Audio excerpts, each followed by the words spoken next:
Hello అండి, ఏంటి ఇంత కుప్పగా ఉంది? తూటుకూర అనుకుంటున్నారా? ఇదంతా కూర కాదండో. ఈ కూరకు అనుకుంటే మీరు పప్పులో కాలేసినట్లే దీన్నే తూటుకూర అంటారు. ఇది ఆకుకూరలో ఇదొక రకమైన ఆకుకూర. తోటకూరకి ఈక్వల్ గా ఉంటుంది. ఇది తినడం వలన కంటి చూపు బాగా పనిచేస్తుంది. అలాగే రక్త ప్రసరణ వ్యవస్థ బాగా పనిచేస్తుంది. బ్లడ్ ఇంప్రూవ్మెంట్ కి చాలా యూజ్ అవుతుందండి. దీంట్లో విటమిన్ ఏ కూడా ఉంటుంది.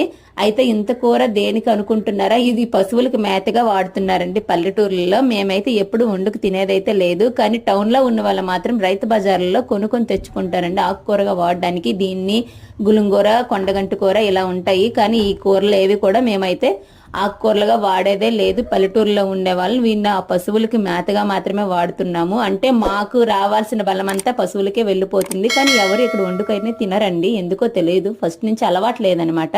అయితే ఈ విధంగా చూసారా, ఇప్పుడు ఇతనైతే పశువులకు మేతగా కోసుకొని తెచ్చుకుంటున్నారనమాట. ఊరికే ఫ్రీగా వస్తుందంటే ఇలాగే ఉంటదేమో మరి కదా.